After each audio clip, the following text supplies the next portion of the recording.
Greetings, I am TiPit, and are you ready to hear the 5 differences between a skillful, awesome player and a god player? The one difference that is the most important is that they continue. Well, are you sure you want to know? Then watch the video. Alright, basically, there are really good players out there. And one thing that happens is that a player that is very strong at killing is not always going to be the best player in the lobby. And then there's some players that play very well some matches and then terribly the next match. What exactly does this mean? How exactly does this happen? Well, I'm here to suggest to you the 5 differences between a very good player and a godlike player. These differences are the absolute transformation. They are the difference between a gray and a pure white. This is what makes a player uniqueum. Alright, difference number 1, and this is actually the most important of all the differences here, is they continue to learn.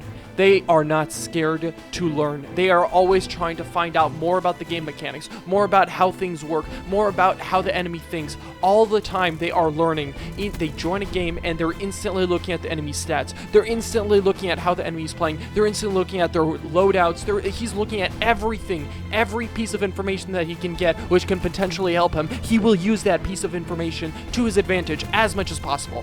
Now that's pretty nice and dandy, but if you only do that, you will still not be very good. Number 2 is quite simple. It is the most obvious one.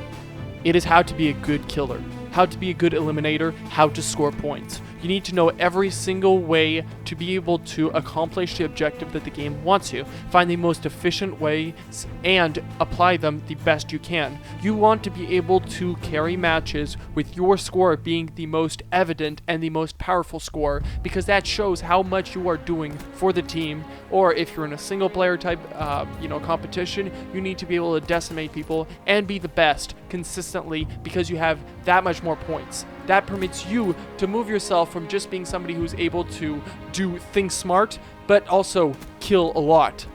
Now, the third thing that separates somebody who is really good compared to somebody who is godlike is the players that are the best will never give up. They will always fight harder. They will always find a way. The people that just decide, hey, it's not going well, I'm just gonna leave, those people are not the ones who are expected to ever reach the top. The main reason is that against adversity, against uneven odds, against impossibilities, that is where you develop yourself the best. I heard it once said by somebody who is very successful in life, you should stop giving yourself attainable objectives.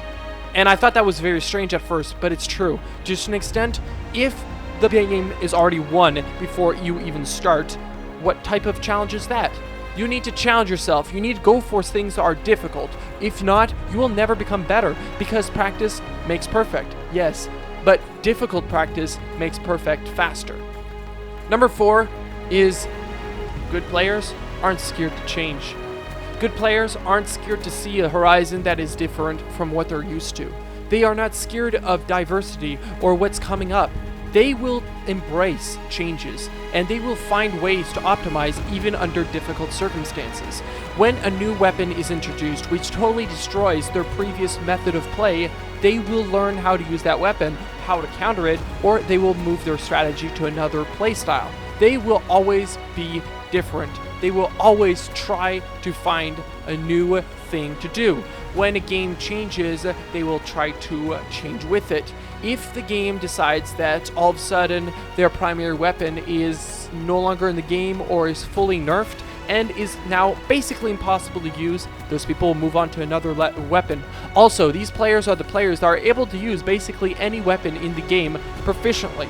They are not the players that will only ever use the same single gun all the time. They will use multiple different weapons and be good at multiple different weapon types also.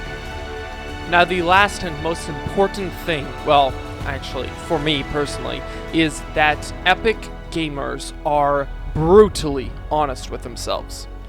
A lot of low-skill players blame everything but themselves. Well, it was lag.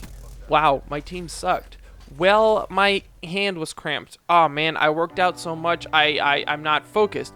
Oh, I'm really tired. Oh, I'm feeling sick. Oh. Yet they never look at themselves. Maybe I did not perform because I did not try. Maybe I did not perform because I'm not thinking. Maybe I'm not performing because I'm not focused. Maybe it's my fault in the first place. Now, this is one of my greatest causes of failure because I get frustrated at other people all the time.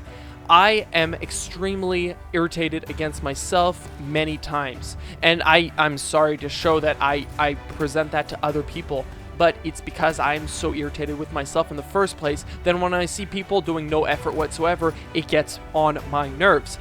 But this is something that very strong players are very good at, is that they are very brutally honest. And this is one of the reasons that if I find that many very strong players are actually quite calm, because they know, hey, I've done all I can. It's not my fault if I can't do any more because my teammates just aren't trying, but I've done all I can and I keep on trying to perform myself. So that's about it, guys. What do you think? What do you see in other players that you think, man, that guy's actually really bad? He has good score, but he's really bad because he doesn't apply these principles. If you guys think of any other principles that should be on this list, just let me know. Thank you guys. Have an excellent day.